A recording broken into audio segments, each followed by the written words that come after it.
ACVയും ഔട്ട്ലുക്കും ചേർന്ന് സംഘടിപ്പിക്കുന്ന പ്രത്യേക അഭിമുഖ പരിപാടിയിലേക്ക് സ്വാഗതം. നമ്മോടൊപ്പം ഇന്നുള്ള അതിവിശിഷ്ടാതിഥി നമ്മുടെ പ്രിയപ്പെട്ട മുഖ്യമന്ത്രി ശ്രീ ഉമ്മൻചാണ്ടിയാണ്. ശ്രീ ഉമ്മൻചാണ്ടി ധാരാളം പദ്ധതികളുമായിട്ട് നമ്മൾ അതിവേഗം ബഹുദൂരം എന്നാണല്ലോ നമ്മുടെ മുദ്രാവാക്യം. അങ്ങനെ പോകുന്നതിനിടയ്ക്ക് എപ്പോഴെങ്കിലും സർക്കാരിൻ്റെ ഇതപര്യന്തമുള്ള പ്രവർത്തനത്തെക്കുറിച്ച് വിലയിരുത്തിയിട്ടുണ്ടോ? നിശ്ചയമായിട്ടും വിമർശനാത്മകമായിട്ട് നിശ്ചയമായിട്ടും പരിശോധിക്കുന്നുണ്ട്. നമുക്ക് വളരെയേറെ കാര്യങ്ങൾ ചെയ്യേണ്ടതായിട്ടുണ്ട്, ചെയ്യാൻ ആഗ്രഹമുണ്ട്. അപ്പോൾ ചിലപ്പോഴെങ്കിലും വേണ്ടത്ര ഉദ്ദേശിക്കുന്ന രീതി വരാതെ വരുമ്പോൾ നമുക്ക് ഒരു പ്രയാസം, മാനസികമായ ഒരു പ്രയാസം ഉണ്ടാകും. പക്ഷേ പൊതുവായി പറഞ്ഞാൽ ഒരു സംതൃപ്തി ഉണ്ട്. അതാണ് ഈ ഏകദേശം 1.5 കൊല്ലത്തെ പ്രവർത്തനം സംതൃപ്തി തരുന്നതാണ്. ഗവൺമെൻറ് വന്നു അന്നേരം 100 ദിവസത്തെ ഒരു പരിപാടി പ്രഖ്യാപിച്ചു. അതൊരു നല്ല വിജയമായിരുന്നു. അത് കഴിഞ്ഞ് നവംബർ 1 1 വർഷത്തേക്കുള്ളൊരു പരിപാടി പ്രഖ്യാപിച്ചു. ഇപ്പം ഞങ്ങൾ അതിൻ്റെ ഒരു കണക്കെടുപ്പ് നടത്തിക്കൊണ്ടിരിക്കുകയാണ്. ഈ നവംബർ 1 തീയതി അതിൻ്റെ പ്രോഗ്രസ് കാർഡ് കേരളത്തിലെ ജനങ്ങളുടെ മുമ്പിൽ അവതരിപ്പിക്കും. അപ്പോൾ ഞാൻ ചോദിച്ചത്, നമ്മളിപ്പം 5 വർഷത്തേക്കൊരു അതായത് നമ്മുടെ മനസ്സിൽ ധാരാളം പദ്ധതികളും സ്വപ്നങ്ങളുണ്ട്. നമ്മൾ ഇപ്പോൾ സർക്കാരിൻ്റെ ഈ പ്രവർത്തനത്തിൻ്റെ ഒരു വേഗത അല്ലെങ്കിൽ മുന്നോട്ട് പോകുന്ന രീതി കാണുമ്പോൾ CMൻ്റെ മനസ്സിലുണ്ടായിരുന്ന രീതിയിൽ കാര്യങ്ങൾ 5 കൊല്ലം കൊണ്ട് പൂർത്തിയാക്കാൻ സാധിക്കും എന്നൊരു പ്രതീക്ഷയുണ്ടോ? നമുക്ക് ചില പ്രായോഗികമായിട്ടുള്ള ബുദ്ധിമുട്ടുകൾ വന്നിട്ടുണ്ട്. ഏറ്റവും മുഖ്യമായ പ്രശ്നം എന്ന് പറയുന്നത് സ്ഥലമെടുക്കുന്ന കാര്യത്തിൽ വന്നിട്ടുള്ള എതിർപ്പുകളാണ്. നമുക്ക് വികസനത്തിന് സ്ഥലം കിട്ടിയാൽ മതിയാവും. സ്ഥലം ഇല്ലാതെ ആകാശത്ത് വികസന പ്രവർത്തനങ്ങൾ വരത്തില്ല. അതേസമയം ഈ സ്ഥലം വിട്ടുതരുന്നവരുടെ ഒരു വികാരമുണ്ട്. അവരുടെ ഒരു ത്യാഗമാണ് നമ്മുടെ ഇവിടുത്തെ വികസന പ്രവർത്തനങ്ങളുടെ ഏറ്റവും പ്രധാനപ്പെട്ട ഘടകം. അങ്ങനെ വികസന പ്രവർത്തനങ്ങൾക്ക് വേണ്ടി ത്യാഗം സഹിക്കുന്നവരെ ഒരിക്കലും ദ്രോഹിക്കാൻ പാടില്ല. അവരുടെ ഒരു ശാപം ഉണ്ടാകാൻ പാടില്ല. അതുകൊണ്ട് അവർക്കൂടെ സ്വീകാര്യമായ ഒരു സമീപനം സ്വീകരിച്ച് സ്ഥലമെടുത്ത് വികസന പ്രവർത്തനങ്ങൾ എന്ന് ഉള്ള ഒരു സമീപനം സ്വീകരിക്കുമ്പോഴേക്കും നമ്മൾ ഉദ്ദേശിക്കുന്ന വേഗത അതിന് വരില്ല. 1. 2, നമ്മൾ നേരിടുന്ന മുഖ്യമായ പ്രശ്നം പരിസ്ഥിതിയാണ്. പരിസ്ഥിതി സംരക്ഷണം അത് അല്ലെങ്കിൽ പരിസ്ഥിതി സംരക്ഷണത്തിന് വേണ്ടി വാദിക്കുന്നവർ അവർ യാഥാർത്ഥ്യത്തിനെതിരെ നിൽക്കുന്നവരാണ് എന്നുള്ളൊരു സമീപനമൊന്നും എനിക്കില്ല. പരിസ്ഥിതി സംരക്ഷണം നമ്മുടെ അനിവാര്യമായ ഘടകമാണ്. ഞാൻ എപ്പോഴും പറയുന്നൊരു കാര്യമുണ്ട്, വികസനം ഇന്നത്തെ പ്രശ്നമാണ്, പരിസ്ഥിതി സംരക്ഷണം നാളത്തെ ആവശ്യമാണ്.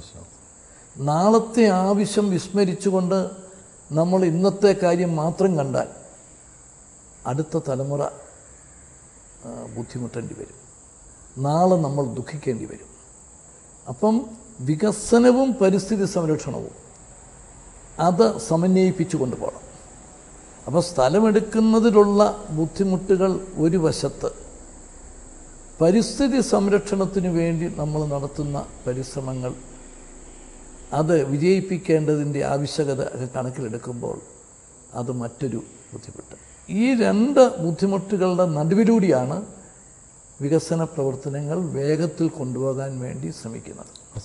ഞാനിന്മേലുള്ളൊരു യാത്ര പോലെയാണ്. പക്ഷേ പലപ്പോഴും നമ്മുടെ പുതിയ പദ്ധതികൾ, അതായത് വൻകിട പദ്ധതികൾ പലപ്പോഴും കൂടുതൽ ഭൂമി ആവശ്യപ്പെടുന്നതാണ്. അതുമാത്രമല്ല, പ്രകൃതി വിഭവങ്ങളിൽ വല്ലാത്ത ചൂഷണം ഉണ്ടാകുന്നു. അത് ഒരു പരിസ്ഥിതിയെ തകർക്കുന്ന രീതിയിലേക്കാണ് നമ്മുടെ കൈവശമുള്ള പല പദ്ധതികളും എന്ന ആരോപണമുണ്ട്. ഇപ്പം അങ്ങനത്തെ ഹരിത രാഷ്ട്രീയം എന്ന നിലയിൽ തന്നെ ഒരുപക്ഷെ ഭരണ മുന്നണിക്കുള്ളിൽ നിന്ന് തന്നെ ഇതുമായി ബന്ധപ്പെട്ട ശക്തമായ അഭിപ്രായ പ്രകടനങ്ങൾ വരുന്നുണ്ട്. അതെ, പിന്നെ ഞാൻ പറഞ്ഞല്ലോ, ഞാൻ തന്നെ അതിനോട് യോജിക്കുന്നയാളാണ്. സ്ഥലം ഏറ്റെടുക്കുമ്പോൾ ഒരു ഹരിത രാഷ്ട്രീയത്തിൻ്റെ ആൾ തന്നെയാണ്. അതെ, പിന്നെ സ്ഥലം ഏറ്റെടുക്കുമ്പോൾ അതിൻ്റെ ഉടമസ്ഥരെ അല്പം പോലും വേദനിപ്പിക്കാതെ അവരെ അങ്ങേയറ്റത്തെ ഒരു കൺസിഡറേഷൻ അവർക്ക് കൊടുത്തോണ്ട് അവരെ കൂടി വിശ്വാസത്തിലെടുത്തുകൊണ്ടുള്ള രീതിയിൽ സ്ഥലമെടുക്കണം. അതുപോലെ പരിസ്ഥിതി സംരക്ഷണം പൂർണ്ണമായും ഉറപ്പുവരുത്തണം. അപ്പം ചില അവസരങ്ങളിൽ പരിസ്ഥിതിക്ക് കോട്ടം തട്ടുന്ന വിധത്തിലുള്ള ചില കാര്യങ്ങൾ അനിവാര്യമായി വന്നാൽ അപ്പം മറ്റ് സ്ഥലങ്ങളിൽ അതിൻ്റെ സംരക്ഷണത്തിന് നമ്മൾ പ്രത്യേകമായ ശ്രദ്ധ ചെലുത്തണം. അപ്പോൾ ഈ രണ്ട് കാര്യങ്ങളെ കുറിച്ച് കൂടുതൽ ജാഗ്രത പുലർത്തുമ്പോൾ നമുക്ക് പല കാര്യങ്ങളിലും ഉദ്ദേശിക്കുന്ന വേഗതയിൽ പോകാൻ സാധിക്കുന്നില്ല. എന്നാലും ഞാൻ സംതൃപ്തനാണ്. എന്താണെന്ന് ചോദിച്ചാൽ എല്ലാ ഭാഗത്തു നിന്നുമുള്ള നല്ല സഹകരണം കിട്ടുന്നുണ്ട്, എല്ലാവരുടെയും പിന്തുണയുണ്ട്. കാരണം ഇന്ന് കേരളത്തിലൊരു പുതിയ മനംമാറ്റമാണ് കാണുന്നത്. കേരളത്തിലെ ജനങ്ങളുടെ ഒരു മൈൻഡ് സെറ്റ് മാറിക്കൊണ്ടിരിക്കുക. ലോകം മുഴുവൻ മാറുക, ഇന്ത്യ മുഴുവൻ മാറുക. ആ മാറ്റത്തിനനുസരിച്ച് കേരളത്തിന് മാറ്റം വേണം എന്നൊരു ചിന്താഗതി ജനങ്ങളിലുണ്ട്. ഇപ്പോൾ ഈ ഭൂമി ഏറ്റെടുക്കുന്നതിനെ പറ്റി പറഞ്ഞു, അതിൻ്റെ പ്രശ്നങ്ങളെ പറ്റി പറഞ്ഞു. വാസ്തവം നമുക്കിപ്പോൾ സർക്കാർ ഉടമയിൽ ഇനിയും വലിയ പദ്ധതികളൊന്നും അല്ലെങ്കിൽ സർക്കാരിന് മാത്രമായിട്ട് കൊണ്ടുവരാൻ പറ്റില്ല എന്നുള്ളതാണ് ഇപ്പോഴത്തെ സാഹചര്യം. അപ്പോൾ സ്വാഭാവികമായിട്ടും സ്വകാര്യ സംരംഭകരെ നമ്മൾ വൻതോതിൽ ആകർഷിക്കേണ്ടി വരുന്നു. ഇപ്പോൾ കേന്ദ്ര ഗവൺമെൻറ് ഇപ്പോൾ ആലോചിച്ചുകൊണ്ടിരിക്കുന്ന ഒരു ഭൂനിയമമുണ്ട്, തീർച്ചയായും അങ്ങയുടെ ശ്രദ്ധയിൽ പെട്ടിട്ടുണ്ടാകും. അതിൽ പറഞ്ഞിരിക്കുന്നത് 67% ആളുകളുടെ ഈ ഭൂമി ഏറ്റെടുക്കുന്ന ആരുടെ ഭൂമിയാണോ ഏറ്റെടുക്കുന്നത് അതിൽ 67% ആളുകളുടെ അനുമതി വേണമെന്നാണ് മന്ത്രിസഭാ സമിതി ഒരു നിർദ്ദേശം വെച്ച് പവാറിൻ്റെ നേതൃത്വമുള്ള. പക്ഷേ ഇപ്പോൾ സോണിയാഗാന്ധി അതിലിടപെടുകയും അത് 80% ഈ ആരുടെ ഭൂമിയാണോ എടുക്കുന്നത് അതിൽ 80% പേരുടെ അനുമതി ഉണ്ടെങ്കിലേ ഭൂമി ഏറ്റെടുക്കാവൂ എന്ന രീതിയിലേക്ക് ആ നിയമം വരിക. ആ നിയമം പാസ്സാവുകയാണെങ്കിൽ നമ്മുടെ പല പരിപാടികൾക്കത് അല്ലെ പദ്ധതികൾക്ക് തടസ്സമുണ്ടാകുമെന്ന് കരുതുന്നുണ്ടോ? ഞാൻ പ്രതീക്ഷിക്കുന്നില്ല. കാരണം ഞങ്ങളിപ്പം തന്നെ 100% ആളുകളുടെ കൺസെൻറ്റോടുകൂടി എടുക്കണമെന്നാണ് ആഗ്രഹിക്കുന്നത്. കാരണം അവരെ കൂടെ വിശ്വാസത്തിലെടുത്തുകൊണ്ടുള്ള സമീപനം. ഇപ്പോൾ കൊച്ചി മെട്രോ ഈ ഗവൺമെൻറ്റിൻ്റെ ഒരു പ്രസ്റ്റീജ് അല്ലെങ്കിൽ ഒരു പെറ്റ് പ്രോഗ്രാമാണ്. അതിൻ്റെ സ്ഥലമെടുപ്പ് സംബന്ധിച്ച് ഞാൻ തന്നെ ഒരു 3 മീറ്റിങ്ങുകളിൽ ഞാൻ തന്നെ പോയി പങ്കെടുത്തിരുന്നു. ജില്ലാ കളക്ടർ നല്ല ജോലി ചെയ്തു. അപ്പം അവിടുത്തെ ആളുകളുടെ എതിർപ്പില്ലാത്ത വിധത്തിലെടുക്കുക. അപ്പം അത് 70-80 ഒന്നുമല്ല, മുഴുവൻ ആളുകളുടെയും ഒരു അംഗീകാരത്തോടു കൂടി അവർക്ക് സ്വീകാര്യമായ കോമ്പൻസേഷൻ കൊടുത്ത് പാക്കേജ് കൊടുത്ത് എടുക്കാനാണ് ശ്രമിക്കുന്നത്. അപ്പോൾ ഈ കേന്ദ്ര നിയമം വന്നാലും നമ്മുടെ പദ്ധതികളെ അത് വലുതായിട്ട് ബാധിക്കാൻ പോകുന്നില്ല. പക്ഷേ കേരളത്തിൽ ലാൻഡ് കോസ്റ്റ് വളരെ കൂടുക. ഇപ്പം കൊച്ചി മെട്രോയിൽ 52 ലക്ഷം രൂപ വരെ ഒരു സെൻറ്റിന് വന്നിട്ടുണ്ട്. കാരണം ഈ സ്ഥലം വിട്ടുതരുന്നവരാണ് ഈ സ്ഥലത്തിന് വേണ്ടി യഥാർത്ഥത്തിലൊരു സാക്രിഫൈസ് നടത്തുന്നവർ. അവരെ വേദനിപ്പിച്ചിട്ടൊരു വികസനം വേണ്ട എന്നൊരു സമീപനമാണുള്ളത്. നമ്മളിപ്പോൾ എമർജിങ് കേരള നടത്തി. അപ്പോൾ എമർജിങ് കേരളയെക്കുറിച്ച് ധാരാളം വിവാദങ്ങളുണ്ടായി. അപ്പോൾ അതിൻ്റെ വിവാദങ്ങളിലേക്ക് കടക്കുന്നതിന് മുമ്പ് ആ പദ്ധതി ഉദ്ദേശിച്ചില്ല എമർജിങ് കേരള നമ്മൾ ഇതുവരെ നടത്തിയ ആ ഫംഗ്ഷൻ അല്ലെങ്കിൽ ആ എന്താ പറയുക നിക്ഷേപകരുടെ ഒരു സംഗമം അത് എത്രത്തോളം വിജയിച്ചു എന്നാണ് വിലയിരുത്തുന്നത്? അത് ഒരു വലിയ വിജയമായിരുന്നു. എമർജിങ് കേരള എന്ന് പറഞ്ഞാൽ അതൊരു ഇൻവെസ്റ്റർ മീറ്റായിട്ടല്ല ഗവൺമെൻറ് കണ്ടിരുന്നത്. മുഖ്യമായിട്ട് 2 കാര്യങ്ങളാണ്. ഒന്ന്, കേരളത്തിൻ്റെ സാധ്യതകളും കേരളത്തിൻ്റെ അവസരങ്ങളും ഷോക്കേസ് ചെയ്യാം. അതൊന്ന് കേരളത്തിന് പുറത്തേക്ക് ഉള്ളവരെ അറിയിക്കണം, മറ്റുള്ളവരെ അറിയിക്കാനുള്ള ഒരു അവസരം. 2, നമ്മളെക്കുറിച്ചൊരു തെറ്റായ ധാരണ. അതിന് കുറേ അധികം നമ്മൾ തന്നെ വഴി വെച്ചതാണ്. കാരണം കേരളം ഇൻവെസ്റ്റേഴ്സിനെ സ്വീകരിക്കുന്നില്ല, ഇൻവെസ്റ്റ്മെൻറ്റിനെ സ്വാഗതം ചെയ്യുന്നില്ല എന്നുള്ളത്. പക്ഷെ അതൊരു പഴയ കഥയാണ്. ഇന്ന് കേരളം ഇൻവെസ്റ്റ്മെൻറ്റ് ഫ്രണ്ട്ലി സ്റ്റേറ്റായിട്ട് മാറിയിരിക്കുന്നു എന്നത് ജനങ്ങളെ അറിയിക്കാൻ. ഈ 2 ലക്ഷ്യങ്ങളായിരുന്നു ഉണ്ടായിരുന്നത്. ഈ 2 ലക്ഷ്യങ്ങളും പൂർണ്ണ അർത്ഥത്തിൽ നമുക്ക് വിജയിക്കാൻ സാധിക്കും. അതായത് വന്നവർക്ക്, നിക്ഷേപകരായിട്ട് വന്നവർക്ക് അത് ബോധ്യപ്പെട്ടു എന്നാണോ?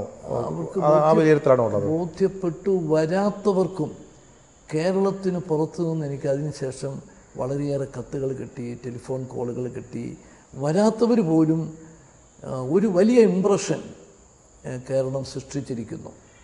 കേരളം ഒരു ചേഞ്ചിങ് ഫേസാണ് കേരളത്തിൻ്റെ, അതൊരു പോസിറ്റീവ് ചേഞ്ചാണ് എന്ന് ഉള്ളൊരു മെസ്സേജാണ് പോയിരിക്കുന്നത്. ഇപ്പം നമ്മൾ 2 കാര്യങ്ങളെ ലക്ഷ്യമാക്കിക്കൊണ്ടാണ് ഇപ്പം പ്രവർത്തിക്കുന്നത്. ഒന്ന്, ഇവിടെ നടന്ന ചർച്ചകൾ, ഇവിടെ വന്നിട്ടുള്ളവരുടെ സാന്നിധ്യം, പങ്കാളിത്തം, അതിൻ്റെയൊക്കെ അടിസ്ഥാനത്തിൽ അവിടെ ഉരുത്തിരിഞ്ഞു വന്ന ആശയങ്ങൾ പ്രായോഗിക തലത്തിൽ കൊണ്ടുവരുന്നതിന് വേണ്ടിയിട്ടുള്ള ശ്രമങ്ങൾ നടക്കുക.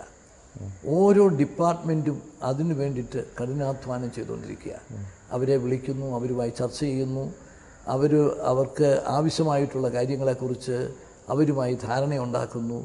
അങ്ങനെ അത് മെറ്റീരിയലൈസ് ചെയ്യാൻ വേണ്ടിയിട്ടുള്ള ശ്രമങ്ങൾ ഒരു വശം. ഫോളോ അപ്പ് ആക്ഷൻ വളരെ വേഗത്തിൽ നടക്കുക. രണ്ടാമത്തത് കേരളത്തെ സംബന്ധിച്ചിടത്തോളം ഏറ്റവും പ്രധാനപ്പെട്ട കാര്യമാണ്. കാരണം നമ്മൾ ഈ എമർജിങ് കേരളയിൽ നമ്മളൊരു പുതിയ ആശയം കൊണ്ടുവന്നു. പുതിയൊരു ആശയം കേരളത്തിലെ ചെറുപ്പക്കാർക്ക് കൊടുത്തു. നിങ്ങൾ ഇതുവരെ ജോലി അന്വേഷിക്കുന്നവരായിരുന്നു, നിങ്ങൾ ഇനിയും ജോലി അന്വേഷിച്ച് നടക്കുകയല്ല വേണ്ടത്. നിങ്ങൾ ജോലി ക്രിയേറ്റ് ചെയ്യുന്ന, സൃഷ്ടിക്കുന്നവരായിട്ട് മാറണം. സ്റ്റുഡൻറ്റ് എൻ്റർപ്രണർഷിപ്പ് പ്രോത്സാഹിപ്പിക്കാൻ നമ്മൾ തീരുമാനിച്ചു. നമ്മൾ അതിന് വേണ്ടിയിട്ടൊരു സ്കീമുണ്ടാക്കി. അതിനുള്ള പ്രതികരണം വലിയ അനുകൂലമായ പ്രതികരണം എമർജിങ് കേരളം നടക്കുന്ന 3 ദിവസത്തിനുള്ളിൽ തന്നെ നമുക്കുണ്ടായി. അതുകൊണ്ട് എമർജിങ് കേരള തുടങ്ങിയ അവസരത്തിൽ ഞാൻ ഈ സ്കീം ചെറുപ്പക്കാരുടെ മുമ്പിൽ അവതരിപ്പിച്ചു. വളരെ നല്ല പ്രതികരണം ഉണ്ടായപ്പോൾ ഞാൻ അവരോട് ചോദിച്ചു, ഇനി എന്തു വേണം? അവർ പറഞ്ഞു, ഞങ്ങൾക്ക് വാഗ്ദാനം പോരാ, പറഞ്ഞ കാര്യങ്ങൾ നടപ്പിലാക്കണം. എത്ര ദിവസത്തിനകം നടപ്പിലാക്കണമെന്ന് ചോദിച്ചാൽ 30 ദിവസം. 30 ദിവസം തികയുന്നതിൻ്റെ തലേ ദിവസം അന്ന് അവിടെ പ്രഖ്യാപിച്ച കാര്യങ്ങൾ സംബന്ധിച്ച് തീരുമാനമെടുത്ത് ഗവൺമെൻറ് ജിയോ അവരുടെ കയ്യിൽ കൊടുത്തു. ഇന്നിപ്പം അതിനനുകൂലമായിട്ടുള്ള വലിയ ഒരു മാറ്റങ്ങൾ നമ്മുടെ കോളേജ് ക്യാമ്പസുകളിൽ നടക്കുകയാണ്. അപ്പം അത് കേരളത്തിനുള്ളിൽ നിന്നൊരു എമർജിങ് കേരള, അതാണ് സ്റ്റുഡൻറ്റ് എൻ്റർപ്രണർഷിപ്പിനെ പ്രോത്സാഹിപ്പിച്ചു കൊണ്ടുള്ളത്. അപ്പം ഈ എമർജിങ് കേരളയിൽ വന്നിട്ടുള്ള പ്രപ്പോസൽസും നിർദ്ദേശങ്ങളും മെറ്റീരിയലൈസ് ചെയ്യാൻ വേണ്ടി അതാത് ഡിപ്പാർട്ട്മെൻറ്റുകൾ നടത്തുന്ന കഠിനാധ്വാനം ഒരു വശത്ത്, മറുവശത്ത് ഒരു പുതിയ പ്രവർത്തന ശൈലി യങ്സ്റ്റേഴ്സിന് അവർ സ്വയം തൊഴിൽ കണ്ടെത്താനും പിന്നെ തൊഴിലവസരങ്ങൾ സൃഷ്ടിക്കാനും വേണ്ടിയിട്ടുള്ള ശ്രമങ്ങൾ, ഇത് രണ്ടും നല്ല മാറ്റം വരും ദിവസങ്ങളിലുണ്ടാക്കും. ഈ എമർജിങ് കേരളയുടെ ഒരു തുടർ നടപടി എന്ന നിലയിലാണല്ലോ 6 പുതിയ നിയമങ്ങൾ അതിനുവേണ്ടിയുള്ള ഒരു തയ്യാറെടുപ്പ്. അതായത് ശ്രീ കെ എം മാണിയുടെ അധ്യക്ഷതയിൽ ഒരു കമ്മിറ്റി 6 പുതിയ നിയമങ്ങൾ കൊണ്ടുവരികയാണല്ലോ. അപ്പോൾ അതിൽ ഇതുവരെ കിട്ടിയ വിവരം അനുസരിച്ചാണെങ്കിൽ അതിലൊന്ന്, അതായത് ഒരു പുതിയ വ്യവസായ സ്ഥാപനത്തിന് ഒരു പദ്ധതിക്ക് എല്ലാ അനുമതികളും നൽകിയതിന് ശേഷം ആ പദ്ധതിക്കെതിരെ ഏതെങ്കിലും തരത്തിലൊരു പ്രക്ഷോഭം കൊണ്ടുവരുന്നത് അത് പ്രോസിക്യൂട്ട് ചെയ്യപ്പെടാവുന്ന ഒന്നായിട്ട്, അല്ലെങ്കിൽ അതിൻ്റെ പേരിൽ ശിക്ഷാ നടപടി എടുക്കാവുന്ന ഒന്നായിട്ട്. മറ്റൊന്ന്, വളരെ പ്രധാനപ്പെട്ട മറ്റൊന്ന് ശ്രദ്ധയിൽപ്പെട്ട എന്താണെന്ന് വെച്ചാൽ, ഇപ്പോൾ ഈ പഞ്ചായത്തുകൾക്ക് ചില അധികാരങ്ങൾ നൽകുന്നു. അതായത് അവിടുത്തെ കൃഷിസ്ഥലങ്ങൾ ഏതാണ്, വ്യവസായത്തിന് വേണ്ടി മാറ്റിവയ്ക്കാവുന്ന സ്ഥലങ്ങൾ ഏതാണ്, അത് തീരുമാനിക്കാനുള്ള അവകാശം പഞ്ചായത്തുകൾക്ക് നൽകുകയും അതിലെന്തെങ്കിലും തിരുത്തൽ വേണമെങ്കിൽ ജില്ലാതല ആസൂത്രണ ബോർഡിൻ്റെ മുമ്പിൽ വരികയും വേണം എന്നൊരു അങ്ങനത്തെ കുറേ നിയമങ്ങൾ വരുന്നു. ഇത് ഒരുപക്ഷെ നാളെ വിമർശന വിധേയമാകാമോ?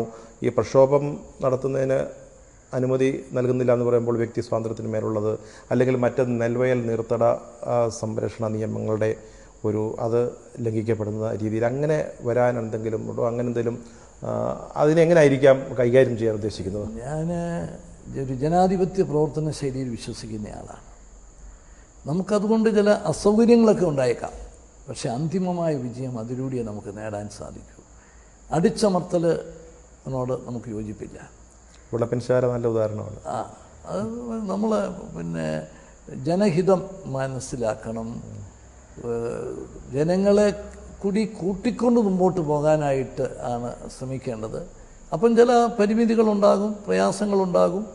ചൈനയുടെയും ഇന്ത്യയുടെയും വികസന രംഗത്തെ പാഠങ്ങൾ അതിൽ നിന്ന് മനസ്സിലാക്കേണ്ടത്. ചൈന, അവർക്ക് അവിടെ ഡെമോക്രസി ഇല്ല. അവർക്ക് ഇഷ്ടമുള്ള തീരുമാനം എടുക്കാം, ഏത് പ്രതിഷേധത്തെയും അടിച്ചമർത്താം. ഇന്ത്യ അതല്ല, ജനാധിപത്യ ശൈലിയിലാണ് ഇന്ത്യ പോകുന്നത്. അതുകൊണ്ട് ചൈന വികസന രംഗത്ത് ഇന്ത്യയേക്കാൾ വളരെ മുമ്പിലാണ്. പക്ഷേ എന്നാലും ഞാൻ ഇഷ്ടപ്പെടുന്നത് ഇന്ത്യയുടെ പ്രവർത്തന ശൈലിയാണ്. ജനാധിപത്യ ശൈലിയിൽ ജനഹിതത്തോടൊപ്പം നിന്ന് ജനങ്ങളെ കൂടി പരുവപ്പെടുത്തിക്കൊണ്ട് അവരെ കൂടി അംഗീകരിപ്പിച്ചുകൊണ്ട് മുമ്പോട്ട് പോകുന്ന ഒരു സംഗതിയാണ്. അതുകൊണ്ട് നമുക്ക് ഇപ്പോൾ എമർജിങ് കേരളയുടെ തുടർ നടപടികളും ആ ഒരു നിലയിൽ ആ നിലവാരത്തിൽ മുമ്പോട്ട് പോകാൻ തന്നെയാണ് ആഗ്രഹിക്കുന്നത്. ഞാനീ പറഞ്ഞ നിബന്ധനകൾ, അത്തരം ചില നിബന്ധനകൾ ചിലപ്പോൾ ആവശ്യമായി വന്നേക്കാമല്ലോ. അല്ലെങ്കിൽ ജനാധിപത്യം പുലരണമെന്ന് നമ്മൾ ആഗ്രഹിക്കുമ്പോൾ തന്നെ ചിലപ്പോൾ നമ്മുടെ വികസന പ്രവർത്തനങ്ങൾക്ക് അത് വലിയ പ്രതിബന്ധങ്ങൾ, ജനാധിപത്യമല്ല, ജനാധിപത്യത്തിൻ്റെ പേരിലുള്ള ചില നീക്കങ്ങൾ വലിയ പ്രതിബന്ധങ്ങൾ സൃഷ്ടിക്കുകയാണെങ്കിൽ ചില നിബന്ധനകൾ, ചില നിയന്ത്രണങ്ങൾ ഉണ്ടാവേണ്ടി വരില്ലേ? ജനാധിപത്യത്തിൽ പ്രതിഷേധിക്കാനുള്ള അവകാശം ഏറ്റവും പ്രധാനപ്പെട്ടത്. വ്യത്യസ്തമായ നിലപാടെടുക്കാനുള്ള വ്യക്തി സ്വാതന്ത്ര്യം, അതൊക്കെ ഏറ്റവും പ്രധാനപ്പെട്ടതാണ്. പക്ഷെ നമ്മളിവിടെ ലംഘിക്കുന്നത്, എനിക്ക് എൻ്റെ സ്വാതന്ത്ര്യം വേണം, പക്ഷേ സണ്ണിക്കുട്ടിയുടെ സ്വാതന്ത്ര്യത്തെക്കുറിച്ച് ഞാൻ ചിന്തിക്കുന്നില്ല. അപ്പോൾ എൻ്റെ സ്വാതന്ത്ര്യം വേണമെന്ന് ഞാൻ വാദിക്കുമ്പോൾ തന്നെ മറ്റൊരാളുടെ സ്വാതന്ത്ര്യം നിഷേധിക്കുന്ന നടപടിയിലാണ് ഇൻവോൾവ് ആയിരിക്കുന്നത്. ഇത് രണ്ടും കൂടി ഒന്നിച്ച് പോകത്തില്ല. അവിടെയാണ് ഒരു വേർതിരിവ് വേണ്ടത്. എൻ്റെ സ്വാതന്ത്ര്യത്തിന് വേണ്ടി ഞാൻ നിലകൊള്ളുമ്പോൾ നിശ്ചയമായും മറ്റുള്ളവരുടെ സ്വാതന്ത്ര്യവും നമ്മൾ മാനിക്കാൻ ബാധ്യസ്ഥരാണ്. അത് നമ്മൾ പലപ്പോഴും മറക്കുന്നു. അതാണ് ഇന്ത്യൻ ജനാധിപത്യത്തിൽ കാണുന്ന ഒരു പോരായ്മയായിട്ട് ഞാൻ.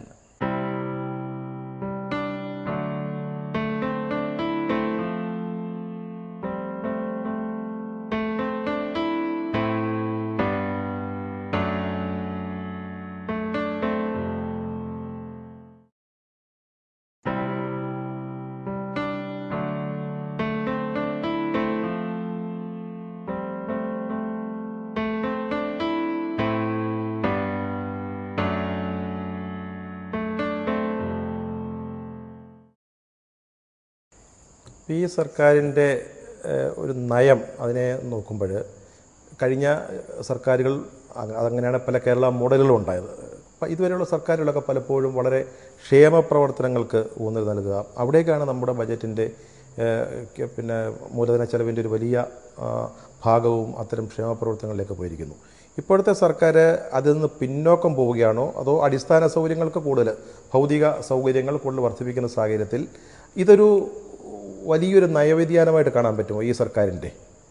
ഈ ഗവൺമെൻറ്റിൻ്റെ മുഖമുദ്ര തന്നെ വികസനവും കരുതലുമാണ്. വികസനം നമുക്ക് കൂടിയേ മതിയാകും. അതോടൊപ്പം തന്നെ ഈ വികസനം വന്ന് അതിൻ്റെ പ്രയോജനം സാധാരണക്കാരിലും പാവപ്പെട്ടവരിലും എത്തുന്നത് വരെ കാത്തിരിക്കാൻ പറ്റാത്തൊരു വിഭാഗം ആളുകളുണ്ട്. ഇന്ന് അത്താഴത്തിന് വകയില്ലാത്ത ആളിന് ഇന്ന് അത്താഴത്തിന് വകയുണ്ടാക്കി കൊടുക്കണം. അത് നമ്മുടെ നാട്ടിൽ വലിയ മാറ്റങ്ങൾ വരുന്നു, അതിൻ്റെ പ്രയോജനമുണ്ടാകും. 1 കൊല്ലം കൊണ്ടല്ലേ 2 കൊല്ലം കൊണ്ട് പട്ടിണിയൊക്കെ മാറും എന്ന് പറഞ്ഞാൽ പോരാ. അപ്പോൾ അത് നമ്മൾ യഥാസമയം അതും അറ്റൻഡ് ചെയ്തേ മതിയാകും. പക്ഷെ ഒന്ന് നമ്മൾ ധരിക്കണം, കടം വാങ്ങി സാമൂഹ്യക്ഷേമ പദ്ധതികൾ നടപ്പിലാക്കാൻ പോയാൽ എത്ര നാൾ പോകും? എത്ര നാൾ നമുക്ക് കടം വാങ്ങി സൗജന്യം കൊടുക്കാൻ സാധിക്കും? അതുകൊണ്ട് നമുക്കിന്ന് വികസന രംഗത്ത് മുതൽ മുടക്കി നമുക്ക് വരുമാനമുണ്ടാക്കി ആ വരുമാനത്തിൻ്റെ ഒരു വിഹിതം ഇവിടുത്തെ അർഹിക്കുന്നവർക്ക് ഇന്ന് തന്നെ കൊടുക്കുന്ന ഒരു പ്രവർത്തന സംഹിതയാണ് നമുക്ക് ആവശ്യം. ശരിക്കും നമ്മുടെ വളരെ പരിമിതമായ വിഭവങ്ങൾ, നമ്മുടെ ബജറ്റ് എന്നൊക്കെ പറഞ്ഞാൽ ഒരു മറ്റ് സംസ്ഥാനങ്ങളെ അപേക്ഷിച്ച് വളരെ ചെറിയ ബജറ്റ്. നമുക്കിവിടെ ഈ കരുതൽ, അതായത് ക്ഷേമ പ്രവർത്തനങ്ങൾ ഒരു ഭാഗത്ത് യാതൊരു മുടക്കവും കൂടാതെ പഴയതുപോലെ തന്നെ കൊണ്ടുപോകേണ്ടിയിരിക്കുന്നു. അതേസമയം മുൻകാല സർക്കാരുകൾക്കില്ലാത്ത വലിയൊരു വെല്ലുവിളിയാണ് അടിസ്ഥാന സൗകര്യങ്ങൾ. വൻതോതിലുള്ള അടിസ്ഥാന സൗകര്യങ്ങൾ ഇനി വരാതെ, ഭൗതിക സാഹചര്യങ്ങൾ വളരാതെ നമുക്കിനിയുടെ വികസനം സാധിക്കില്ല. അപ്പോൾ ഇതിനെ രണ്ടിനെയും ഈ നിയന്ത്രിതമായ വിഭവശേഷി വെച്ചുകൊണ്ട് എങ്ങനെ ഈ രണ്ട് സമാന്തര പാതകൾ പോലെ, ഒരിടത്ത് ക്ഷേമ പ്രവർത്തനങ്ങൾ പഴയതുപോലെ പോകണം, ഇവിടെ കൂടുതൽ ഇൻവെസ്റ്റ്മെൻറ്റ് ആവശ്യമായ അടിസ്ഥാന സൗകര്യങ്ങളുടെ സംവിധാനങ്ങൾ ഉണ്ടാവണം, എങ്ങനെ മുന്നോട്ട് പോകാൻ സാധിക്കും? എങ്ങനെയാണ് മുഖ്യമന്ത്രി എന്ന നിലയിൽ അങ്ങനെ? ഞാൻ അതൊരു ബുദ്ധിമുട്ടുള്ള കാര്യമായിട്ട് കാണുന്നില്ല. ഒരു കാലത്ത് നമുക്ക് പണം വലിയൊരു പ്രശ്നമായിരുന്നു, നമ്മുടെ വികസന പ്രവർത്തനത്തിന് തടസ്സം നിന്നിരുന്നു. ഇന്ന് പണം ഒരു പ്രശ്നമല്ല. നമുക്ക് ഇച്ഛാശക്തി ഉണ്ടെങ്കിൽ നമുക്ക് പണം ഒരു തടസ്സമല്ല. നമുക്ക് വിവിധ മേഖലകളിൽ കൂട്ടി കിട്ടുന്ന പണം യഥാസമയം ശരിയായ വിധത്തിൽ നമുക്ക് വിനിയോഗിക്കാൻ സാധിക്കണം. അതിന് നമുക്ക് ഇച്ഛാശക്തി വേണം.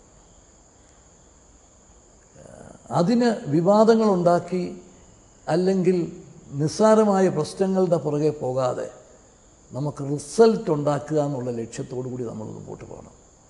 അങ്ങനെയാകുമ്പോൾ നമുക്ക് ഇവിടെ വളരെയേറെ കാര്യങ്ങൾ ചെയ്യാൻ സാധിക്കും. അതിൽ നിന്ന് കിട്ടുന്ന നമുക്ക് അധിക വരുമാനത്തിൻ്റെ ഒരംശം നമുക്ക് മാറ്റിവെച്ചാൽ ഇവിടെ അർഹിക്കുന്നവരെ നമുക്ക് സഹായിക്കാനും സാധിക്കും. പക്ഷെ നമ്മൾ ഈ അവസരങ്ങൾ പ്രയോജനപ്പെടുത്താൻ തയ്യാറാകുന്നുണ്ടോ? അതാണ് നമ്മൾ നേരിടുന്ന ഏറ്റവും വലിയ പ്രശ്നം. ഇവിടെ ഇപ്പോഴും വിവാദങ്ങൾക്കാണ് എപ്പോഴും മുൻതൂക്കം വരുന്നത്. എന്തുകൊണ്ടാണ് കേരളത്തിൽ ഏത് വികസന പരിപാടിയെക്കുറിച്ച് സംസാരിച്ചു തുടങ്ങുമ്പോഴും അതിനെ ചുറ്റിപ്പറ്റി പെട്ടെന്ന് വിവാദങ്ങൾ രൂപപ്പെടുകയും ആ പദ്ധതികളിൽ വല്ലാത്ത കാലതാമസം ഉണ്ടാവുകയും ചെയ്യുന്നത്? എന്തുകൊണ്ടാണ്? അതൊരു നമ്മുടെ നിർഭാഗ്യകരമായ ഒരു സ്ഥിതിവിശേഷമാണ്. നമുക്ക് ഇന്ന് എല്ലാ ഘടകങ്ങളും നമുക്ക് അനുകൂലമാണ്. പക്ഷേ നമുക്ക് ഒരു പൊളിറ്റിക്കൽ വിൽ പവർ, ഒരു ഇച്ഛാശക്തി, അത് പലപ്പോഴും അതിൻ്റെ കുറവ് നമ്മൾ കാണുന്നു. ഞാൻ ഇതിനിടയ്ക്ക് ഒരു രാഷ്ട്രീയം കലർത്താൻ ആഗ്രഹിക്കില്ല. പക്ഷേ UDF അധികാരത്തിൽ വരുമ്പോൾ UDF വളരെ സ്വപ്ന സമാനങ്ങളായ ചില പദ്ധതികൾ മുന്നോട്ട് വയ്ക്കുമ്പോൾ അപ്പോൾ മാത്രമാണല്ലോ ഇതുപോലുള്ള വിവാദങ്ങൾ ഉണ്ടാകുന്നത്. LDF സർക്കാരുകൾ അധികാരത്തിൽ വന്ന് ഇതുപോലുള്ള പദ്ധതികൾ അവതരിപ്പിക്കുമ്പോൾ ഇത്തരത്തിലുള്ള എതിർപ്പും വിവാദങ്ങളും വരാത്ത എന്തുകൊണ്ടാണ്? അത് UDFൻ്റെ സമീപനം കൊണ്ടാണ്. UDF പ്രതിപക്ഷത്തിരിക്കുമ്പോൾ എല്ലാത്തിനെയും എതിർക്കണം എന്നുള്ള നിലപാട് ഒരിക്കലും സ്വീകരിക്കാറില്ല. സ്വീകരിക്കാവുന്ന സ്വീകരിക്കും, സപ്പോർട്ട് ചെയ്യാവുന്ന സപ്പോർട്ട് ചെയ്യും. നല്ലതെന്ന് പറയാൻ ഒരിക്കലും മടിക്കത്തില്ല.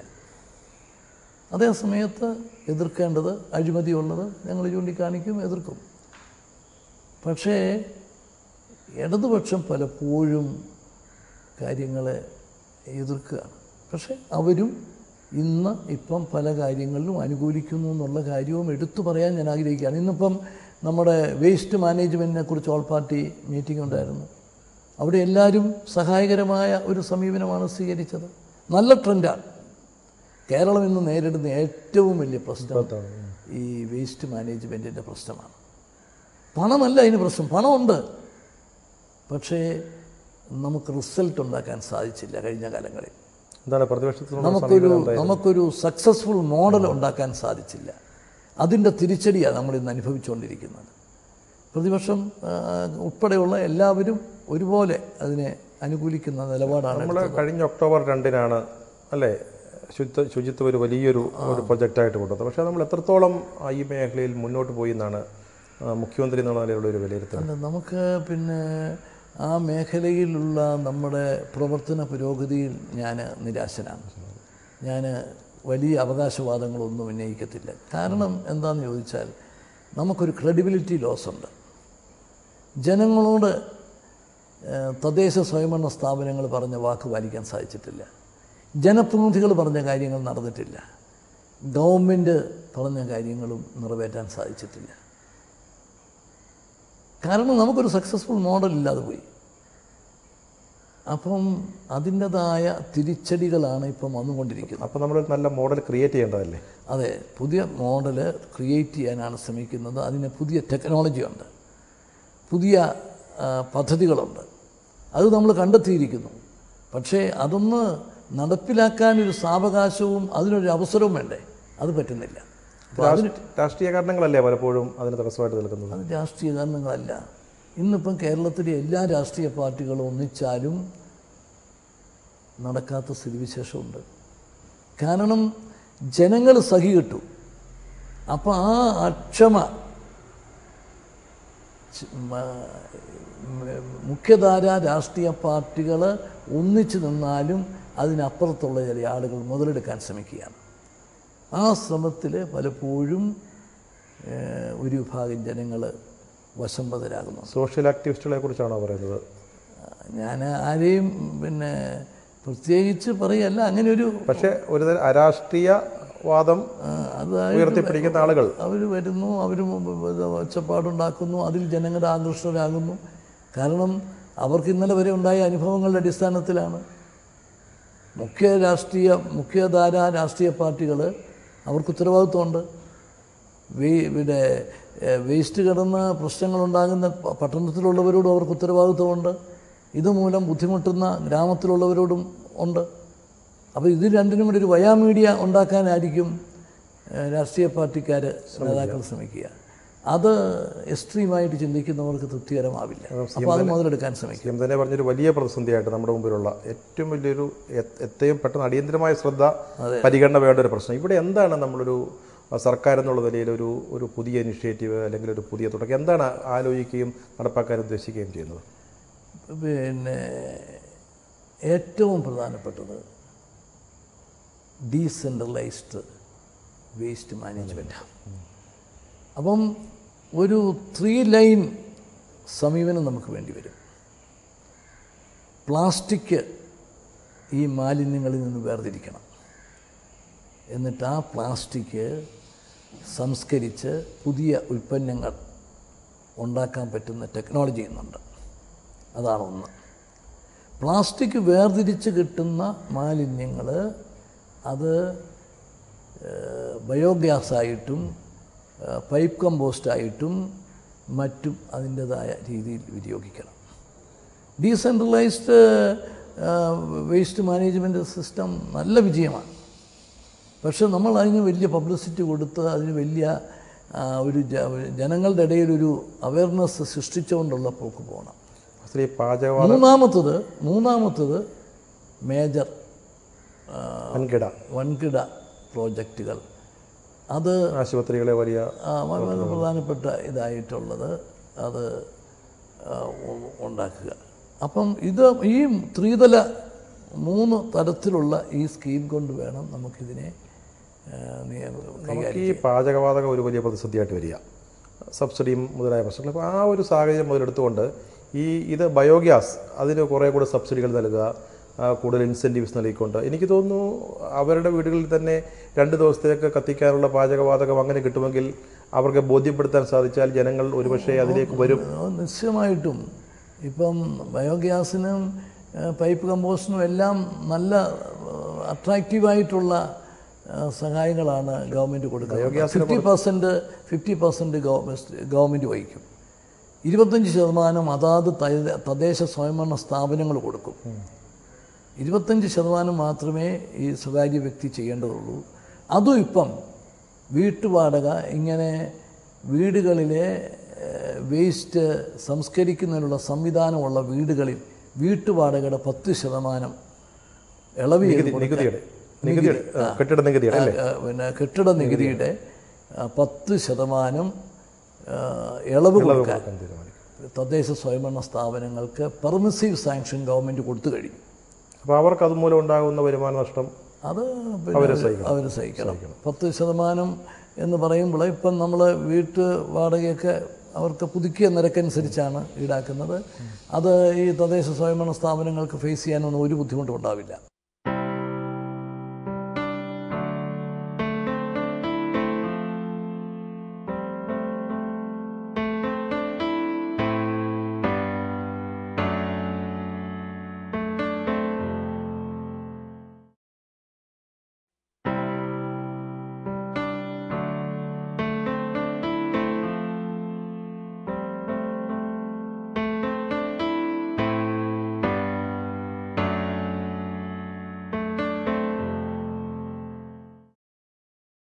നേരത്തെ കമ്മിറ്റ്മെൻറ്റിനെ കുറിച്ച് പറഞ്ഞു, രാഷ്ട്രീയ ഇച്ഛാശക്തിയെക്കുറിച്ച് പറഞ്ഞു, നമുക്ക് സാമ്പത്തികമായിട്ട് പ്രശ്നങ്ങളില്ല എന്ന് പറഞ്ഞു. ഇതെല്ലാം CMന് ഇച്ഛാശക്തി ഉണ്ടെന്ന് നമ്മൾ മനസ്സിലാക്കുന്നു. പക്ഷേ എന്നിട്ടും എന്താണ് മെട്രോ റെയിൽ വീണ്ടും വിവാദ വിഷയമാകുന്നു. അത് നാം ഉദ്ദേശിച്ച രീതിയിൽ ടേക്ക് ഓഫ് ചെയ്യുന്നില്ല. വിഴിഞ്ഞം പോലുള്ള പദ്ധതികൾ നാം ഉദ്ദേശിച്ച രീതിയിൽ തുടങ്ങാൻ സാധിക്കുന്നില്ല. എന്താണ് ഈ 2 പ്രശ്നങ്ങൾ എന്താണ് നിലവിലുള്ള അവസ്ഥ? വിഴിഞ്ഞം നമുക്ക് നടപടിക്രമങ്ങൾ പൂർത്തിയാക്കാതെ മുമ്പോട്ട് പോകാനൊക്കത്തില്ല. നമുക്ക് വിഴിഞ്ഞത്തിന് കാലതാമസമൊന്നും വന്നിട്ടില്ല. എന്താ ചെയ്യാൻ പോകുന്നത്? ഉടനെ നമ്മളിപ്പം പരിസ്ഥിതി പഠനത്തിന് ഏൽപ്പിച്ചു. ഈ ഗവൺമെൻറ് വന്നു 1 മാസത്തിനുള്ളിൽ ഏൽപ്പിച്ചു. അത് 1.5 വർഷം കൊണ്ടേ പരിസ്ഥിതി പഠനം പൂർത്തിയാകത്തുള്ളൂ. തുറമുഖത്തിൻ്റെ അതായത് 3 സീസണിലെ സ്ഥിതിഗതികൾ പഠിക്കണം. അതിപ്പോൾ ഉടനെ കിട്ടും. അത് കിട്ടാൻ പോവുക. അതിനിടയ്ക്ക് വളരെ പെട്ടെന്ന് ഇത് ടെൻഡർ ചെയ്തു വന്നപ്പോൾ സിംഗിൾ ടെൻഡറായിപ്പോയി. സിംഗിൾ ടെൻഡർ ആണെങ്കിൽ CVCയുടെ ഗൈഡ് ലൈൻസ് വളരെ കർശനമായിട്ടുള്ളതാണ്. ഇന്നിപ്പം പല ആക്ഷേപങ്ങളും കാര്യങ്ങളൊക്കെ ഉയർന്നു വരുന്ന ഒരു കാലഘട്ടത്തിൽ CVCയുടെ ഗൈഡ് ലൈൻസ് ലംഘിക്കാൻ പറ്റുമോ? പാലിക്കാതെ പറ്റില്ല. അതുകൊണ്ടാണ് റീടെൻഡറിന് പോയത്. റീടെൻഡറിന് പോകുമ്പം ഒരു കാരണവശാലും നമുക്ക് കാലതാമസം വരില്ല എന്നുകൂടി ഉറപ്പാക്കിയിട്ടുണ്ട്. കാരണം നമുക്ക് പരിസ്ഥിതി പഠനത്തിൻ്റെ റിപ്പോർട്ടുകൂടെ കിട്ടിക്കഴിഞ്ഞാൽ നമുക്ക് എങ്ങനെയും മൂവ് ചെയ്യാനൊക്കത്തുള്ളൂ. അതുകൊണ്ട് നമ്മൾ സമയം നഷ്ടം വരാത്ത വിധത്തിലാണ് കാര്യങ്ങൾ ചെയ്തിട്ടുള്ളത്.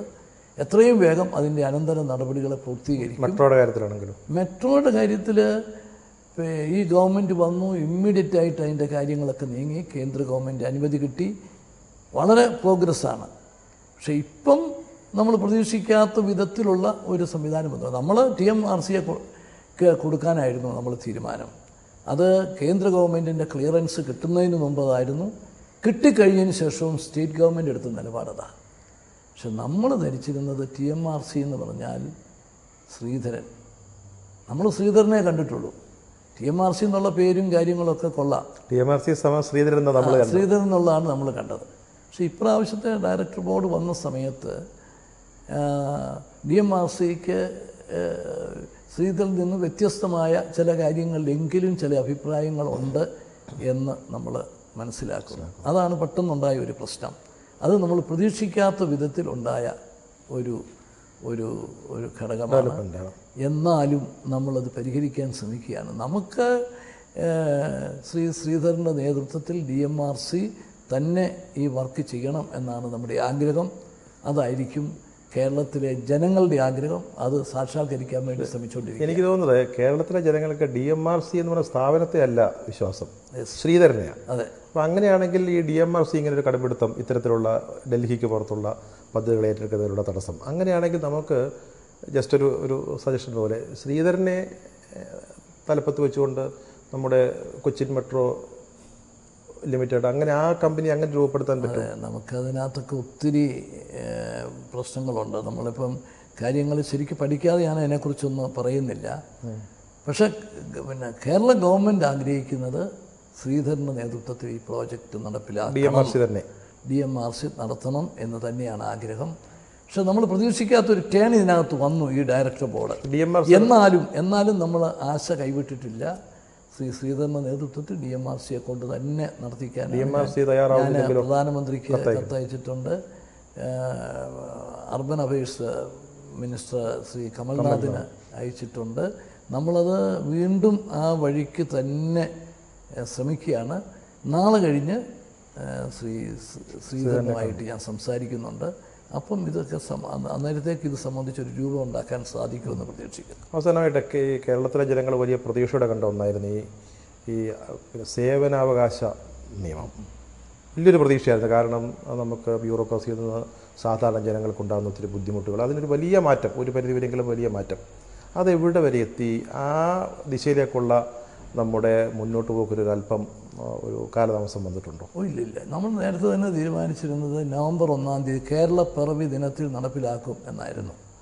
അപ്പോൾ ആ കേരള പിറവി ദിനത്തിൽ നടപ്പിലാക്കാൻ വേണ്ടിയിട്ടുള്ള ശ്രമങ്ങളുമായിട്ട് നമ്മൾ മുമ്പോട്ട് പോവുകയാണ്. നമ്മൾ മന്ത്രിസഭാ ഉപസമിതി ഗവൺമെൻറ് ജീവനക്കാരുടെ നേതാക്കളുമായിട്ട് ചർച്ച ചെയ്യുകയാണ്. അവരുടെ കൂടി അംഗീകാരത്തോടു കൂടി നവംബർ 1-ാം തീയതി മുതൽ നടപ്പിലാക്കുന്നതിനുള്ള എല്ലാ നടപടികളും പൂർത്തിയാക്കിയിട്ടുണ്ട്. ഈ നവംബർ 1-ന് ആരംഭിക്കുമ്പോൾ സെക്രട്ടേറിയറ്റ് ഇതിൻ്റെ പരിധിയിൽ വരും? എല്ലാം വരും. പിന്നെ തീർച്ചയായിട്ടും വരും. പിന്നെ നമ്മളിതെല്ലാം അവസാനിപ്പിക്കുമ്പോൾ നമ്മൾ ധാരാളം കാര്യങ്ങൾ പറയുമ്പോൾ രാഷ്ട്രീയമായ ഏതെങ്കിലും കാരണങ്ങൾ CM പ്രതീക്ഷിക്കുന്ന രീതിയിൽ ഈ ഗവൺമെൻറ് മുന്നോട്ടുള്ള പോക്കിനെ തടസ്സപ്പെടുത്തുന്നുണ്ടോ? അതായത് ഇപ്പോൾ തന്നെ ന്യൂനപക്ഷങ്ങൾ വലിയ സ്വാധീനം ഈ ഗവൺമെൻറ്റിൽ ചെലുത്തുന്നു, അവർ വലിയ നേട്ടങ്ങൾ, അവിഹിതമായ നേട്ടങ്ങൾ ഉണ്ടാക്കുന്നു എന്നുള്ള ആരോപണങ്ങളുണ്ട്. അത്തരത്തിലുള്ള രാഷ്ട്രീയ കാരണങ്ങൾ അല്ലെങ്കിൽ ഘടകകക്ഷികൾ തമ്മിലുള്ള പ്രശ്നം, കോൺഗ്രസിനുള്ളിലെ അഭിപ്രായ വ്യത്യാസങ്ങൾ, ഗ്രൂപ്പുമായി അത് ആ വക പ്രതിസന്ധികൾ എന്തെങ്കിലും ഈ സർക്കാരിനൊരു തടസ്സമാവുന്നുണ്ടോ? ഒരു തടസ്സവും ഈ സർക്കാരിനില്ല. ഈ സർക്കാർ വന്നപ്പോൾ മുഖ്യമായിട്ട് ആദ്യം പറഞ്ഞത് എന്താ? ഇത് നേരിയ ഭൂരിപക്ഷമുള്ള ഗവൺമെൻറ്റാണ്. ഈ ഗവൺമെൻറ്റിൻ്റെ ദിവസങ്ങൾ എണ്ണപ്പെട്ടിരിക്കുന്നതാണ്. ഇന്ന് ഈ ഗവൺമെൻറ്റിൻ്റെ ഭൂരിപക്ഷത്തെക്കുറിച്ച് ഒരാൾ ചിന്തിക്കുന്നുണ്ടോ, പറയുന്നുണ്ടോ? എന്തുകൊണ്ടാണ്? ഈ കാലഘട്ടത്തിലെ ഇച്ഛാശക്തിയോടുകൂടി ഈ ഗവൺമെൻറ് ഭരിച്ചതുകൊണ്ടാണ്. ഇപ്പം നേരിയ ഭൂരിപക്ഷം ഇല്ല. ഇപ്പോൾ മറ്റ് ചില വിവാദങ്ങളിട്ട് വിഭാഗീയത വളർത്തി ചേരിതിരിവുണ്ടാക്കി എന്തെങ്കിലും പ്രശ്നങ്ങൾ സൃഷ്ടിക്കാൻ പറ്റുമോ എന്നാണ്. ഒരു ഭീഷണിയും ഈ ഗവൺമെൻറ്റിനില്ല. ഇവിടെ കോൺഗ്രസ് ഒറ്റക്കെട്ട, UDF ഒറ്റക്കെട്ട. ഇത് ഒരാളുടെയോ അല്ലെ കുറച്ച് പേരുടെയോ കഴിവൊന്നുമല്ല. അതിൻ്റെ മുഴുവൻ ക്രെഡിറ്റും ഇവിടുത്തെ കോൺഗ്രസ്സിനുള്ളതാണ്, ഇവിടുത്തെ UDFനുള്ളതാണ്. ഞാൻ ആ കാര്യത്തിൽ UDFിലെ കോൺഗ്രസിൻ്റെ നേതാക്കളെയും UDFിൻ്റെ എല്ലാ നേതാക്കളെയും ഞാൻ പ്രത്യേകമായിട്ട് അഭിനന്ദിക്കുക, അവരോട് കടപ്പെട്ടിരിക്കുക. കാരണം അവരുടെ ഒരു കൂട്ടായ്മയാണ് ഇങ്ങനെയൊരു സാഹചര്യം നേരിയ ഭൂരിപക്ഷം ഇന്ന് ചർച്ചാ വിഷയം അല്ലാതെയാക്കിയതും ജനങ്ങളിലൊരു വിശ്വാസം ഉണ്ടാക്കിക്കൊണ്ട് ഈ ഗവൺമെൻറ്റിൽ നിന്ന് ചിലതൊക്കെ പ്രതീക്ഷിക്കാം എന്നുള്ളൊരു പ്രതീക്ഷ ഉണർത്തിക്കൊണ്ടുള്ള സാഹചര്യം ഉണ്ടാക്കിയതും അവരുടെ കൂട്ടായ പ്രവർത്തനം കൊണ്ടാണ്. അപ്പം കുറേ പ്രചരണങ്ങളും കുറേ വിവാദങ്ങളും ഉണ്ടാക്കാൻ ശ്രമിക്കുന്നുണ്ട്. അത് ഒരിക്കലും വിജയിക്കത്തില്ല. പക്ഷെ എന്നാലും ഇവർ പറയുന്ന ഓരോ കാര്യവും ഗൗരവമായിട്ടെടുക്കും, ഒന്നും അവഗണിക്കത്തില്ല. ഇല്ലാത്തതാണെങ്കിൽ പോലും അതിനകത്ത് എന്തെങ്കിലും യാഥാർത്ഥ്യമുണ്ടോ, പരമാർത്ഥമുണ്ടോ എന്ന് ചകഞ്ഞു നോക്കും. ഒരു ചെറിയ ഇഷ്യൂ ഉണ്ടെങ്കിൽ അത് തിരുത്തും. അങ്ങനെ നമുക്ക് മുമ്പോട്ട് പോകാൻ സാധിക്കൂ. നമ്മൾ ആരെന്ത് പറഞ്ഞാലും കേൾക്കത്തില്ല, അതൊന്നും ഞങ്ങൾക്ക് ബാധകമല്ല എന്ന് പറഞ്ഞാൽ അത് ജനങ്ങളെ വെല്ലുവിളിച്ചുകൊണ്ടുള്ള പോക്കാണ്. ഇന്ന് വിമർശനങ്ങളിൽ ചില ശരി കാണും, അത് നമ്മൾ ഇമ്മീഡിയറ്റായിട്ട് തിരുത്തും. വിമർശനങ്ങളിൽ ഒരു സത്യവുമില്ലാത്തത് കാണും, എന്നാലും ആ സത്യമല്ലാത്ത കാര്യങ്ങൾ പറഞ്ഞതിനകത്ത് എന്തെങ്കിലും ഉണ്ടോ നോക്കൂ. അത് ഉണ്ടെന്ന് കണ്ടാൽ അത് തിരുത്തും. അതാണ് ഈ ഗവൺമെൻറ്റിൻ്റെ ഏറ്റവും വലിയ. പക്ഷേ ഇത് പറയുമ്പോൾ ഈ ലീഗിൻ്റെയൊക്കെ ചില നിലപാടുകൾക്കെതിരായിട്ട് ഒരു പ്രബല സമുദായം തന്നെ പരസ്യമായിട്ട് രംഗത്ത് വരികയും, നമുക്ക് തുറന്നു പറഞ്ഞാൽ നായർ ഈഴവ ഒരു ഐക്യ വേദി ഉണ്ടാകുന്നു. ഇതൊക്കെ സർക്കാരിനെ കുറിച്ചുള്ള സർക്കാരിൻ്റെ പ്രതിച്ഛായയ്ക്ക് എന്തെങ്കിലും മങ്ങലേൽപ്പിക്കുന്നുണ്ടോ, അല്ലെങ്കിൽ ഒരു ക്രെഡിബിലിറ്റി ലോസ് സംഭവിക്കാൻ കാരണമാകുന്നുള്ളൂ? ഇത്തരം പ്രതിസന്ധികൾ എങ്ങനെയാണ് വരും ദിവസങ്ങളിൽ നേരിടുക? ഞാൻ എല്ലാത്തിനെയും പോസിറ്റീവായിട്ട് കാണുന്നയാളാണ്. NSS SNDP ഐക്യത്തെ അത് കേരളീയ സമൂഹത്തിൻ്റെ ഒരു നേട്ടമായിട്ട് കാണുക. ആ രണ്ട് സമുദായങ്ങൾ പരസ്പര വിശ്വാസത്തോടെ പരസ്പര ധാരണയോടെ ഈ സമൂഹം നേരിടുന്ന പ്രശ്നങ്ങൾ ചർച്ച ചെയ്ത് തീരുമാനം എടുക്കാൻ തയ്യാറാകുന്നു എന്ന് പറയുന്നതിൽ ഞാൻ സന്തോഷിക്കുക. അതിനെന്തിനാണ് ഭയപ്പെടുന്നത്? അതിൻ്റെതായ പ്രയോജനം ആ വിഭാഗങ്ങൾക്കും ഈ സമൂഹത്തിനും ഉണ്ടാകും എന്ന് ഞാൻ വിശ്വസിക്കുകയാണ്. മുസ്ലിം ലീഗിനെക്കുറിച്ച് ആർക്ക് വേണമെങ്കിലും വിമർശിക്കാം, അതൊരു രാഷ്ട്രീയ പാർട്ടിയാണ്, പിന്നെ കുറ്റം കണ്ടുപിടിക്കാം. പക്ഷേ ഒന്ന് ആരും മറക്കരുത്, മുസ്ലിം ലീഗ് ഇവിടുത്തെ സമുദായ സൗഹാർദ്ദം ഊട്ടിയുറപ്പിക്കുന്നതിൽ വഹിച്ചിട്ടുള്ള പങ്ക്. ഇവിടെ ബാബറി മസ്ജിദ് തകർന്ന അവസരത്തിൽ ഇന്ത്യ മുഴുവൻ കത്തിയപ്പോൾ കേരളത്തിനും അതിൻ്റെ തീപ്പൊരികൾ പാറിയതാണ്. ആ തീപ്പൊരികൾ കെടുത്തിയത് ബഹുമാന്യായ അന്തരിച്ചു പോയ പാണക്കാട് ശിഹാബ്. അദ്ദേഹം അന്നെടുത്ത നിലപാട്, അതിൻ്റെ അടിസ്ഥാനത്തിൽ ആ പാർട്ടിയിൽ പിളപ്പ് പോലും ഉണ്ടായി. കുറേ നേതാക്കൾ പാർട്ടി വിട്ടുപോയി. പക്ഷേ മുസ്ലിം ലീഗ് കുലുങ്ങിയില്ല. അവർ ഉറച്ചു നിന്ന് ഒരു നിലപാടെടുത്തു. അതുപോലുള്ള സമീപനങ്ങളാണ് കേരളത്തിന് എന്നും ശക്തി പകർന്നിട്ടുള്ളത്. നമ്മുടെ സമൂഹത്തിൻ്റെ ഏറ്റവും വലിയ നേട്ടവും അതാണ്. നമുക്ക് നാളെയും ആ പരസ്പര വിശ്വാസത്തിൽ അധിഷ്ഠിതമായിട്ടുള്ള സമുദായ സൗഹാർദ്ദം അത് നിലനിർത്തണം. അത് നിലനിർത്താൻ സാധിക്കും എന്ന വിശ്വാസമാണ്. പക്ഷേ കേരളത്തിലെ സാഹചര്യങ്ങളിൽ ചെറിയ മാറ്റം ഉണ്ടായിട്ടില്ല. അതായത് ഇപ്പോൾ തന്നെ കേരളത്തിലൊരു സാമുദായിക ധ്രുവീകരണം സംഭവിക്കുന്നു എന്നുള്ള ഒരു ധാരണ പരക്കുന്നു, അല്ലെങ്കിൽ പരത്താൻ പലരും ശ്രമിക്കുന്നു. പക്ഷേ ഇതിനെ ഞാൻ മാറിയ സാഹചര്യം എന്ന് പറഞ്ഞത്, ബാബരി മസ്ജിദ് തകർത്ത ആ സമയത്തേക്കാൾ ഉപരി ഇത്തരം സാഹചര്യങ്ങളെ അവരവരുടെ നിക്ഷിപ്ത താല്പര്യങ്ങൾക്ക് അനുരൂപമായിട്ട് പ്രയോജനപ്പെടുത്താൻ കഴിവുള്ള അത്യാവശ്യം ശക്തി ആർജിച്ച ചില സാമുദായിക അല്ലെങ്കിൽ തീവ്രവാദ സ്വഭാവമുള്ള സംഘടനകൾ സംസ്ഥാനത്ത് ശക്തിപ്പെട്ട് വരുമ്പോൾ നാം കൂടുതൽ കരുതൽ ഇക്കാര്യത്തിൽ എടുക്കേണ്ടതല്ലേ? നമ്മളെന്നും ഭാഗ്യവാന്മാരാണ്. ഇന്നും നമ്മൾ ഭാഗ്യവാന്മാരാണ്. ഇന്ന് ഉത്തരവാദിത്വ ബോധമുള്ള നേതൃത്വമാണ് ഈ സംഘടനകളുടെ എല്ലാം തലപ്പത്ത് ഉള്ളവർ. ചില തീവ്രവാദ ചിന്താഗതി വളർത്താൻ ശ്രമിക്കുന്ന ചിലർ ഉള്ളത് കാണാതിരിക്കുകയല്ല, പക്ഷേ അവരെയല്ല സമൂഹം ശ്രദ്ധിക്കുന്നത്. സമൂഹം ശ്രദ്ധിക്കുന്ന നേതാക്കൾ അങ്ങ് വിശാല ഹൃദയത്തോടു കൂടിയാണ്. അവർ മനുഷ്യ നന്മയെ ലക്ഷ്യമാക്കിക്കൊണ്ട് തീരുമാനങ്ങൾ എടുക്കാൻ കഴിവുള്ളവരാണ്. അത് നമ്മൾ കണ്ടില്ല എന്ന് നടിക്കരുത്. അതാണ് നമ്മുടെ ഏറ്റവും വലിയ നേട്ടമെന്ന് ഞാൻ കരുതുന്നു. ശരിയാണ്. പക്ഷേ നമ്മൾ നേരത്തെ ചില സാമൂഹിക പ്രശ്നങ്ങളിൽ രാഷ്ട്രീയ പാർട്ടികൾക്ക് പരാജയമുണ്ടാകുമ്പോൾ സോഷ്യൽ ആക്ടിവിസ്റ്റുകളെന്ന് പറയുന്ന ചിലർ ആ സാഹചര്യം മുതലെടുക്കുന്നതിനെ പറ്റി പറഞ്ഞു. ഇതുപോലെ ഇത്തരം സാഹചര്യങ്ങളിൽ അത്തരം രാഷ്ട്രീയ പാർട്ടികൾ പരാജയപ്പെട്ടാൽ നമ്മൾ ഈ പറഞ്ഞ ഈ ഒരു വിധ്വംസക സ്വഭാവം അല്ലെങ്കിൽ തീവ്രവാദ സ്വഭാവം പുലർത്തുന്ന സംഘടനകളിലേക്ക് ആളുകൾ നോക്കിക്കൂടുന്നുണ്ടോ? അല്ല, അതപ്പം ഈ സംഘടനാ നേതാക്കൾ അവരുടെ അണികളെയും വിശ്വാസത്തിലെടുത്തുകൊണ്ട് അവരുടെ അണികളെയും തൃപ്തിപ്പെടുത്തിക്കൊണ്ട് വിശാലമായ ഒരു ചിത്രം വരയ്ക്കാനാണ് അവരെന്നും ശ്രമിച്ചിട്ടുള്ളത്. അതിലാണ് അവർ വിജയിച്ചിട്ടുള്ളത്.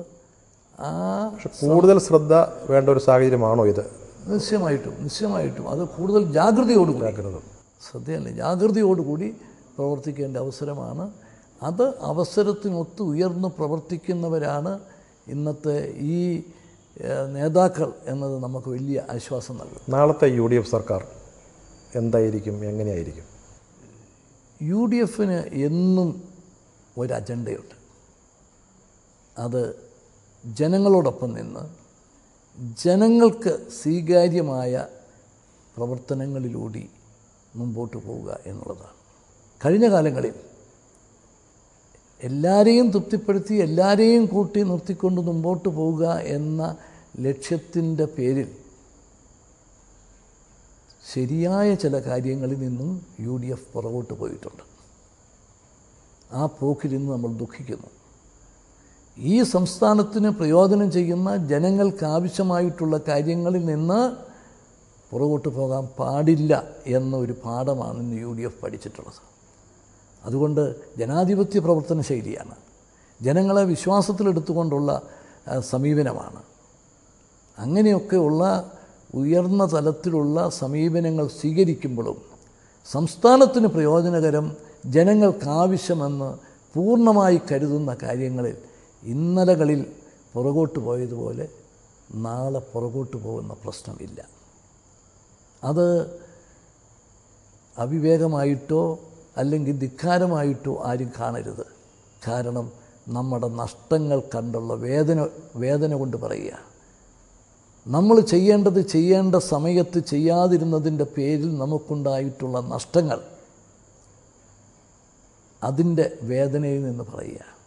നമ്മുടെ അതിസമർത്ഥരായ ചെറുപ്പക്കാരാ ഗൾഫ് രാജ്യങ്ങളിൽ കിടന്ന് പാടുപെടുന്നത്, ഈ മരുഭൂമിയിൽ കിടന്ന് ഈ പ്രതികൂല കാലാവസ്ഥയിൽ പൊരുതുന്നത്, അതിന് ഉത്തരവാദിത്വം നമുക്കൂടിയുണ്ട്.